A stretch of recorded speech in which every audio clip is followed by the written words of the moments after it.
Friends, welcome back to our channel. और आज हम कंटिन्यू कर रहे हैं कैश बजट का एक और न्यूमेरिकल, सो दैट कि हमें कैश बजट पूरी तरह समझ में आ जाता है। तो बिना टाइम वेस्ट किए स्टार्ट करते हैं। न्यूमेरिकल क्या कह रहा है इस न्यूमेरिकल में? वो कह रहा है from the following information prepare a cash budget. Obviously cash budget ही बना रहे हैं for the month of January to April, यानी 4 मंथ का बना रहे हैं। जनवरी, फरवरी, मार्च और अप्रैल, 4 महीने का हम बजट बना रहे हैं, जिसके अंदर हमें सेल्स दी हुई है 4 महीने की, 4 महीने की परचेज दी हुई है, वेजेस दी हुई है, वर्कर्स को हम पे कर रहे हैं 6,000 रुपए महीना। आगे देखें, balance at bank, opening balance आपको दिया हुआ है 16,000 रुपए, और ये डिसाइड किया है मैनेजमेंट ने दैट 3 केस दिए हुए हैं कि इन the case of deficit of fund, यदि आपको पैसे की शॉर्टेज, आप बजट बनाएंगे भाई, बजट बनाएंगे 4 महीने का, जनवरी, फरवरी, मार्च, अप्रैल का, तो ये 4 महीने का बजट बनाकर ये आपको बताना है कि क्या फंड्स की शॉर्टेज है तो कितनी है, और फिर उस फंड का अरेंजमेंट हम कैसे करेंगे। तो यहां देखिए, फंड के अरेंजमेंट के लिए उन्होंने मुझसे कहा कि 10,000 रुपए से कम की रिक्वायरमेंट है तो आप बैंक से ही ले लेंगे। और in the case of deficit of fund, यदि deficit of fund exceeding 10,000 rupees है but within the limit of 50,000, तो हम डिबेंचर इशू करेंगे। और यदि हमारा डेफिसिट 50,000 रुपए से ज्यादा का है तो हम शेयर इशू करेंगे। तो तीनों सिचुएशन उन्होंने हमें बता दी है कि करना क्या है। 10,000 के अंडर है तो बैंक से ले लीजिए, 10 से 50 के बीच में है तो डिबेंचर इशू कर लीजिए, 50 या उससे ज्यादा है तो फिर शेयर इशू कर लीजिए। तो आपको चेक करना पड़ेगा सबसे पहले कि हमें क्या इशू करना है, क्योंकि बिना इसके आप कैसे चलेंगे। सपोज करो आपको डिबेंचर इशू करने हैं, तो क्या आप हर महीने अलग अलग इशू करोगे? नहीं, एक साथ करोगे। बिल्कुल शुरू में आपको शेयर इशू करने पड़ जाए तो आप सारे शेयर एक साथ करोगे, हर महीने इशू नहीं कर सकते हम, तो एक साथ शुरू करेंगे स्टार्टिंग में। तो हम स्टार्टिंग में ही ये चेक करना होगा कि हमें कितने फंड्स की रिक्वायरमेंट है, और उसके बेस पर हम बजट तैयार करेंगे।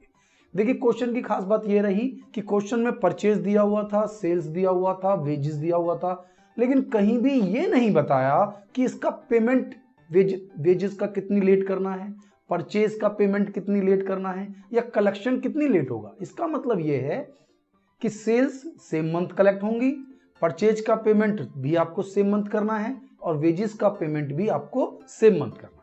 तो बड़ी इजीली निकाल सकते हैं कि पैसा कहां से आया, या तो सेल्स करने से, या ओपनिंग बैलेंस था बस, और तो कोई पैसा आया नहीं। पैसा गया कहां? गुड्स को परचेज करने में और वेजेस देने में। डिफरेंस निकाल लीजिए, डेफिसिट आ जाएगा। आओ शुरू करते हैं। देखिए, स्टार्टिंग में टोटल फंड 16,000 रुपए का ओपनिंग बैलेंस और 4 महीने की सेल्स 80, 55, 62, 53, सबको ऐड कर लिया, आ गया 2,66,000 रुपए टोटल रिसीप्ट 4 महीनों की। अब पेमेंट, एक तो वेजेस है 6,000 रुपए महीना, तो 4 महीने के 24,000 रुपए, वेजेस 6,000 इंटू 4, 24,000 तो ये हो गए।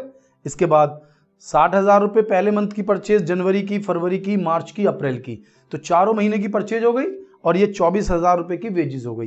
यानी कुल मिलाकर इन 4 महीनों में जो हमें पेमेंट करना है वो है 3,99,000, और जो हमें कलेक्ट होगा वो होगा 2,66,000 रुपए। यानी कि हमें पेमेंट ज्यादा करना है, कलेक्शन कम है, तो हमारे सामने शॉर्टेज आएगी 399 माइनस 266 इक्वल टू 133,000, यानी 1,33,000 रुपए की शॉर्टेज आ रही है। हमारी फंड्स की शॉर्टेज आ रही है 1,33,000 रुपए की, जो कि 50,000 से ज्यादा है। अब जो अमाउंट 50,000 से ज्यादा है तो मुझे शेयर इशू करने पड़ेंगे, और शेयर मुझे स्टार्टिंग में ही, जनवरी में ही करने होंगे, सो दैट कि कोई प्रॉब्लम मुझे लास्ट तक ना हो। तो सबसे पहले मैं 1,33,000 रुपए के शेयर इशू कर दूंगा। 16,000 रुपए का मेरे पास ओपनिंग बैलेंस है, ये भी लिख लेंगे बाद में। 16,000 रुपए का ओपनिंग बैलेंस है मेरे पास, देखिए 16,000 का ओपनिंग बैलेंस, और 1,33,000 के हमने इशू किए शेयर। ठीक है, सारा क्वेश्चन बिल्कुल हमारे सामने है, बुक में से देखने की रिक्वायरमेंट भी नहीं है हमें। कैश सेल्स, जो सेल्स दी हुई थी 80, 55, 62, 53, 80, 55, 62, 53 सेल्स दी हुई थी ना, चारों हमारे पास टोटल अमाउंट हो गई 2,29,000। इसके बाद परचेजेस चारों महीने की 60, 105, 95 और 115 हमने लिख दी परचेजेस। इसके अलावा वेजेस हर महीने 6,000 रुपए, तो टोटल 66,000 रुपए पेमेंट किया। टोटल 2,29,000 मेरे पास हैं, यानी कि 1,63,000 का बैलेंस।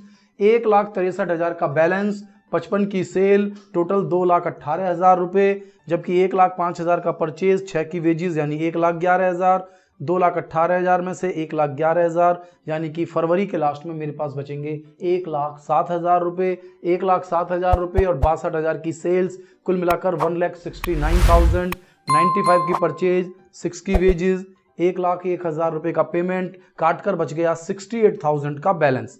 चौथे महीने में 68,000 का बैलेंस, 53,000 की सेल्स, कुल मिलाकर 1,21,000, परचेजेस 1,15,000 रुपये, वेजेस 6,000, 1,21,000 रुपये, यानी कि लास्ट में हमारे पास कोई बैलेंस नहीं बचा, बचना भी नहीं चाहिए क्योंकि हमें जो रिक्वायरमेंट थी वो 1,33,000 की शॉर्टेज थी, तो आपने 1,33,000 रुपये ही तो लिए हैं, तो इसका मतलब बैलेंस जीरो आपका आ जाना चाहिए। तो क्वेश्चन में कुछ ज्यादा वर्किंग नहीं है, सिंपल सा क्वेश्चन है, छोटा सा क्वेश्चन है, लेकिन ये क्वेश्चन इसलिए ही है कि इसको करें कैसे, स्टार्ट कहां से करें, करना कैसे है। तो पूरा बजट जैसे आप बना रहे हैं, लेकिन वर्किंग नोट में सबसे पहले आपको कैलकुलेट करना है डेफिसिट, और फिर डेफिसिट से इस क्वेश्चन को सॉल्व करना है, तभी इसके मार्क्स आपको पूरी तरह से मिलेंगे। ठीक है, तो आपको ये वीडियो पूरी तरह समझ में आ गई होगी। तो अब हम अपनी नेक्स्ट वीडियो में एक और न्यूमेरिकल लेकर आपके लिए आते हैं। मिलता हूं नेक्स्ट वीडियो में।